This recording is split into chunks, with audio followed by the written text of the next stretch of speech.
Yes बच्चों, हम पढ़ रहे थे संज्ञा, और संज्ञा के मैंने आपको 3 भेद बताए थे कि हिंदी में संज्ञा कितने प्रकार के होते हैं। 3, व्यक्तिवाचक, जातिवाचक और भाववाचक। लेकिन अंग्रेजी में संज्ञा 2 तरीके के और होते हैं, यानी टोटल अंग्रेजी में संज्ञा जो होते हैं वो 5 प्रकार के होते हैं। तो हिंदी में वो 2 प्रकार के अन्य जो भेद हैं, मतलब वो हिंदी में तो आपको मैंने 3 बताए कि मुख्य रूप से 3 होते हैं। 3 जो है संज्ञा के भेद हैं, लेकिन 2 और हैं, उनको भी ले लेते हैं। तो जो संज्ञा के 2 अन्य भेद हैं उसमें पहला है द्रव्यवाचक संज्ञा। अब ये द्रव्यवाचक संज्ञा क्या होता है, तो सबसे पहले क्यों ना हम द्रव्य का मतलब जान लें कि द्रव्य होता क्या है।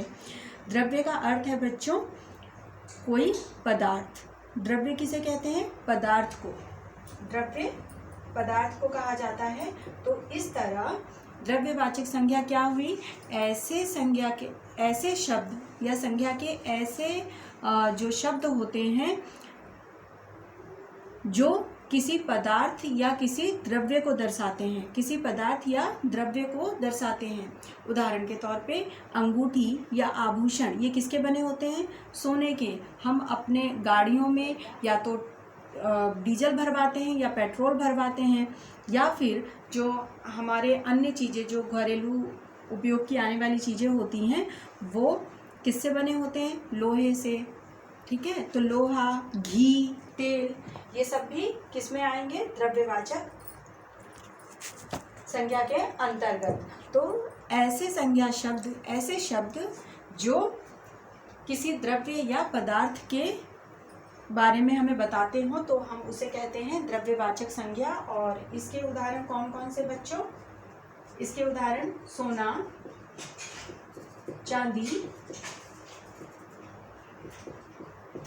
तेल, घी, डीजल, पेट्रोल, लोहा आदि।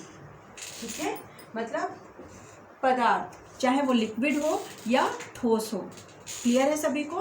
द्रव्यवाचक संज्ञा में कौन सी चीजें आएंगी? जो लिक्विड हो या ठोस हो उसे हम द्रव्यवाचक संज्ञा कहते हैं। और इसको मापना, इसकी गणना करना आसान नहीं होता है, इसका गणना संभव नहीं है। वो सिर्फ हमें इस लीटर में कह सकते हैं, लेकिन हमें ये नहीं मालूम कि 1 लीटर में कितनी बूंदें होती हैं, है ना। तो इस तरह इसका गणना हम संभव नहीं है कि हम उसको गिनती कर सके, काउंटिंग कर सकें। तो ऐसे को कहते हैं द्रव्यवाचक संज्ञा। 2 चीज़ें बताई मैंने। पहला ये कि वो पदार्थ होता है, ठीक है, पदार्थ, वो लिक्विड भी हो सकता है और ठोस भी हो सकता है, और वो द्रव्यवाचक संज्ञा कहलाता है। दूसरा है समूहवाचक। समूहवाचक संज्ञा क्या होती है?